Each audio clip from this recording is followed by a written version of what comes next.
Hello everyone, my name is Raíza. I'm from Brazil, but currently I live in Tampere, Finland. Today I'm going to talk to you how we can use communication, storytelling, and multidisciplinarity to advance climate and biodiversity action.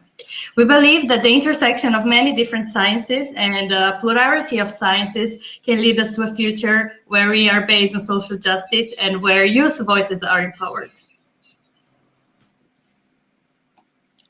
Hello everybody, my name is Julia. I'm from Paris. I'm a global ambassador at Youth for Nature. I'm super happy to be here with you and Raisa on Earth Day.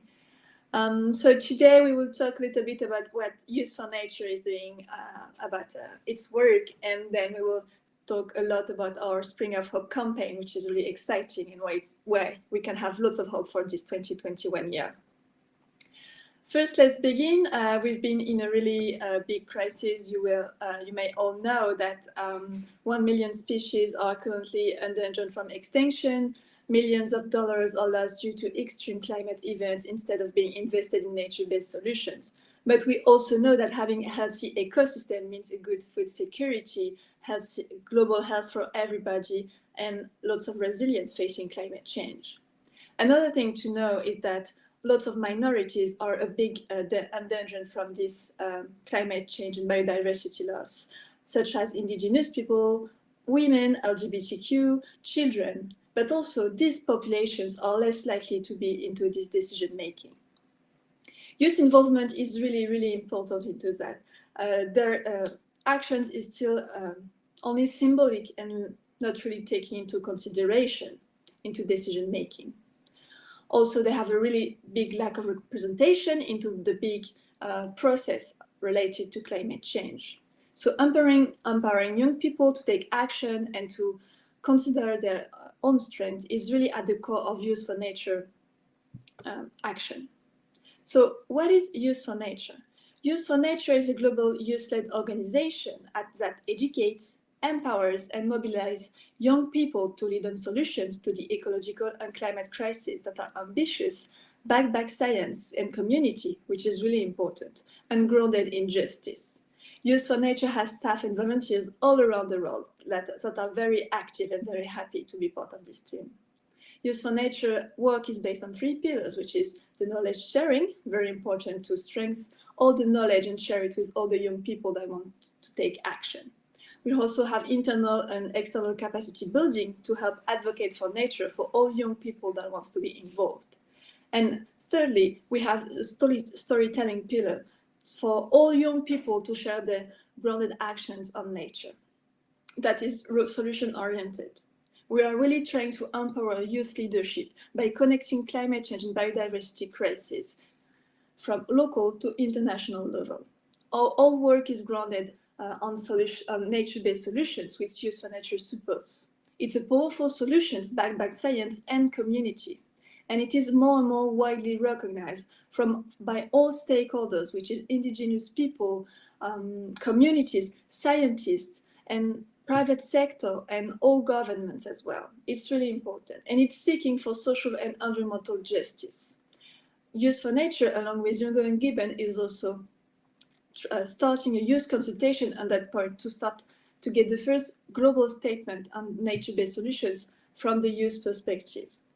So now I'm letting Raisa talk a little bit more about this Spring of Hope campaign, which is a way for Youth for Nature to give more hope about this year. Thank you, Julia, a lot. So in Youth for Nature, we organize our work around regional teams. So we have teams in charge of UNEP areas and to create engagement with the youth of these areas. And Julia and I, we are part of the Europe and Central Asia team. And today we are talking about the Spring of Hope campaign that started in March. So when the season changed, to create this type of engagement using some communication techniques as well as other non-natural sciences.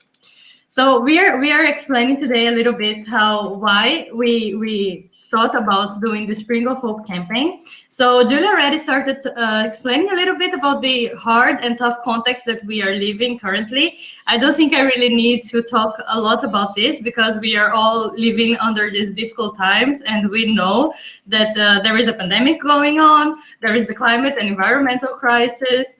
It's very difficult to meet other people, and we have social contact only through screens. So this being said, I really appreciate that our spectators are watching us now, even more screens. So thanks a lot for you who are following what we are saying today.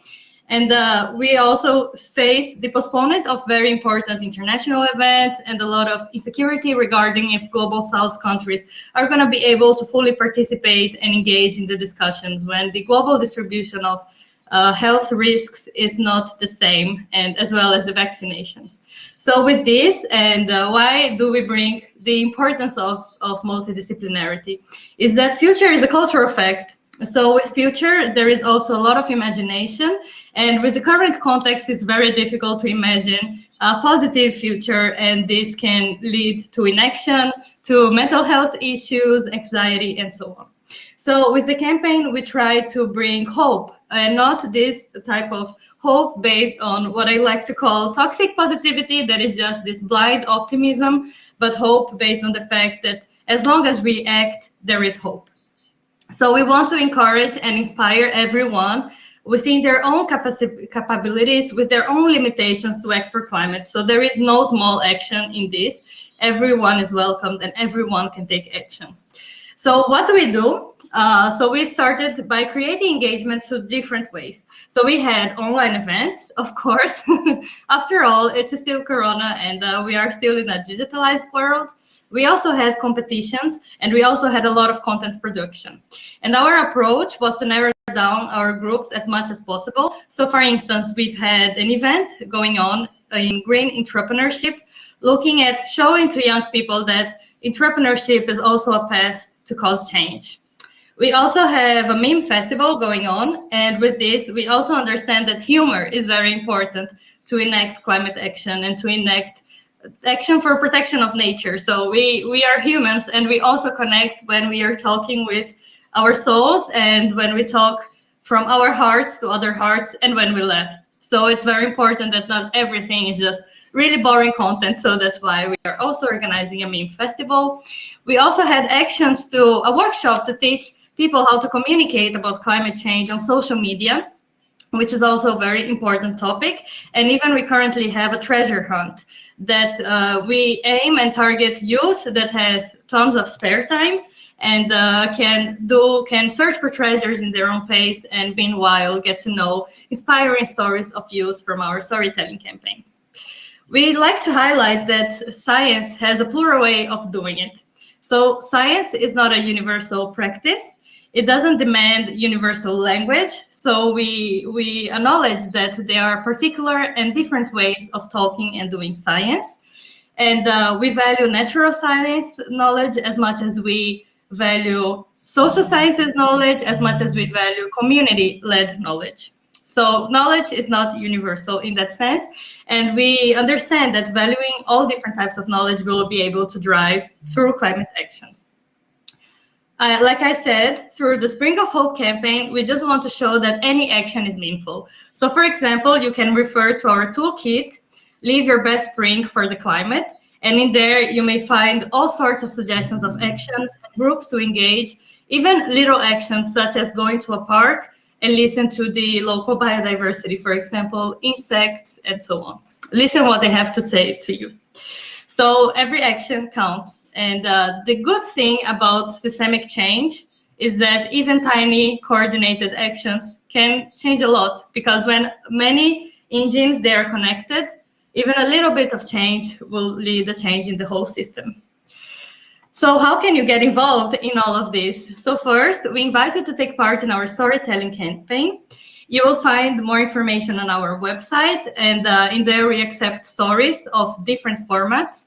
We accept videos, images, poems, any kinds of things that your creativity would like to share with us. And we also invite you to join our Spring of Hope events. So we have the Meme Festival taking place today on Earth Day. We also have the breakfast talks on green entrepreneurship happening next week on Thursday. And we also have more events coming on until the end of the spring. So thanks a lot for following us today. And let's stay very positive and happy because every mini step counts. Yes, please